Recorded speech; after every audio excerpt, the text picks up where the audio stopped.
Ladies and gentlemen, I'm Michael Smerconish. On behalf of the Big Talker 1210, I've always wanted to say this.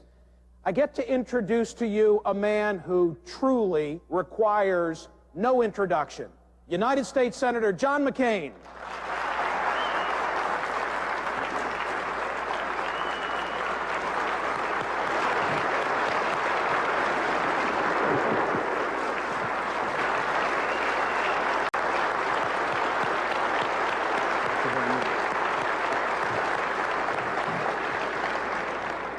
Well, Michael, thanks for that long and warm and glowing introduction. It's better than the one I received at the Scottsdale Rotary Club last week where the guy said, "Here's the latest dope from Washington, Senator John McCain." Thank you. Could I just mention I was out in California during the campaign doing a fundraiser for Governor Schwarzenegger. He and I have many similar attributes, as you can tell, and a bunch of protesters and this great big guy with a sign. I walked by, he said, "Hey, anybody ever tell you look a lot like Senator John McCain?" And I said, "Yeah." And he said, "Doesn't it just make you mad as heck?" So thank you, Michael, for your kind introduction. Could we congratulate this young man on the enormous success that he has achieved here? Thank you.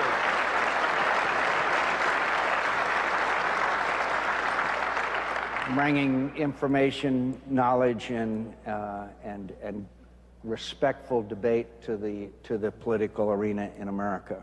And finally, I'll stop after saying this. We need a more respectful debate in the political arena in America today, my friends. I respect the views of those who disagree with me. We need a more respectful debate, and none of us were particularly happy at the level of the political debate in the last election. Thank you very much. We're all privileged to be in your company. We really appreciate you returning. This is the second year in a row that you've graced us with your presence, and somebody said that means that hopefully in 07 and 08 we have you back, and then in 09 we take the whole meeting and we move south 100 or so miles and we do it down there. Senator, what I thought we'd do, as we've done in the past, is allow me to play Oprah for a couple of minutes. We have already more than 100 suggested questions from members of the audience, and maybe at a certain point we'll pass the microphone as well. I want to talk a little current events, and if you don't mind, make reference to some of your books as well, which I've read all of them and love them. Let's start with Iraq. Is civil war a part of your lexicon? Is that how you refer to it? You know, I think, Michael, a lot of times we get hung up on language. I don't know if it's a civil war.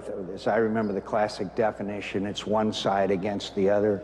Our own civil war, two parties clashing. This situation has obviously multiple people and groups and organizations fighting against each other and killing each other.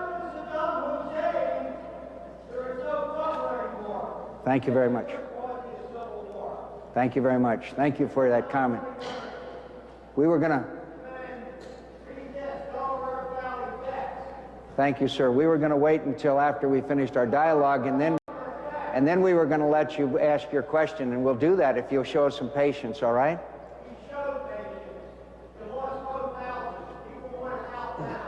Thank you very much.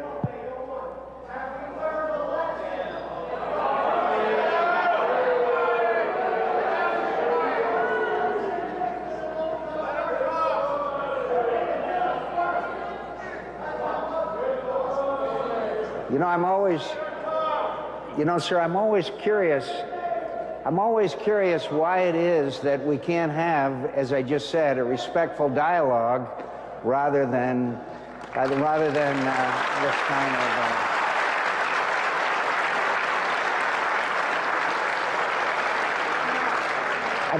I think the guy just made my point, but... The irony of it is, as you know, we're going to pass the microphone, and we've got more than 100. Take up my volume, please. I said the irony is... I think we're still not hearing Michael here. Get our crack engineering team to work here. Is it on, Michael? Testing 1, 2, 3. I was simply going to say that the irony is we love the debate and the discussion as long as it's respectful.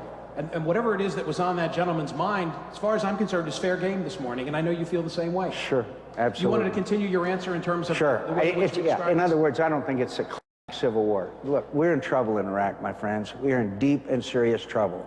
And there's many books that have been written about the mistakes that were made. I won't chronicle all of them for you. Fiasco, Cobra 2, you've read most of them, as I have too. And we didn't have enough troops over there at the time. That's well accepted now. And unfortunately, we paid a very heavy price for it. Now the question is, what do we do where we are? I don't think the status quo is acceptable. I don't think that this continued deterioration of the situation in Baghdad, you may have seen last week, the Marines' National Intelligence estimates said that Anbar province is not under control. So I believe that we've either got to develop a plan that is different from what we're doing now. I've always believed that one of the lessons of war is the Powell Doctrine. The Powell Doctrine, General Colin Powell, is you go in with overwhelming force and you get the job done, or you don't go in at all. And obviously, we have not been able to gain control of Baghdad and as well as parts of Iraq. Now, I will say, and someone in this room will say, there are parts of Iraq that are fine. The Kurdish area, other areas of Iraq, as you know, you just came back from a trip. But when the capital of a nation of 6 million people is in great disarray, if not chaos, then we've got a serious problem there. And could I just finally mention this study group, Iraq study group, that just reported out, it's exactly as I anticipated that it would. You know, some smart guy one time said, the Lord so loved the world that he didn't send a commission, you know, because you get commissions who have one side ideas, other side the idea, and so what does the commission have to do? Come together with some kind of compromise. Well, in war, my dear friends, there's no such thing as compromise. You either win or you lose. And that's why You presented yourself recently to the Iraq Study Group, to the Baker Commission, to which you refer. Can you paint that picture? What was it like, and what exactly did you tell them? They called me on the phone. I was back in Phoenix and asked if I'd be eager to talk to them.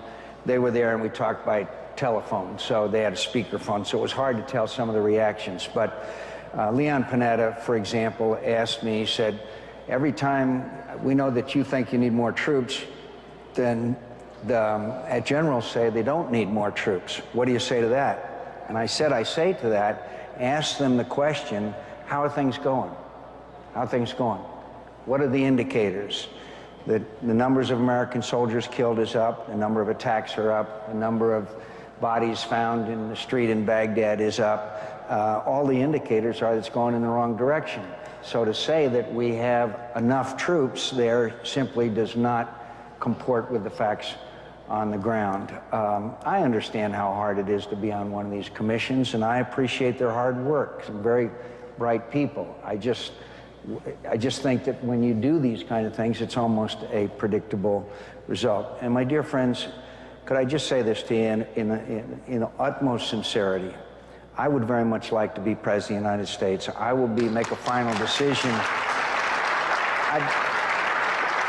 I would make a final decision after sitting down with my otherwise reluctant family over the holidays, but I don't want to be President of the United States so much that I will take a position that I don't believe in when American lives are at risk. I understand the polls show that only 18% of the American people support my position, but I have to do what's right, what I believe is right, and what my experience and knowledge and background tells me is the right thing to do in order to save the situation in Iraq. All of us in this room either knows somebody or has a friend that knows somebody who has been killed or wounded in this conflict. It's tragic. It grips us all. It's the saddest thing in the world because this is our precious lifeblood. So we have to do what we believe is the right thing. Now, those who don't agree with me, I respect your opinion. Let's have a dialogue. But I don't believe that the facts on the ground indicate that the status quo is a satisfactory situation.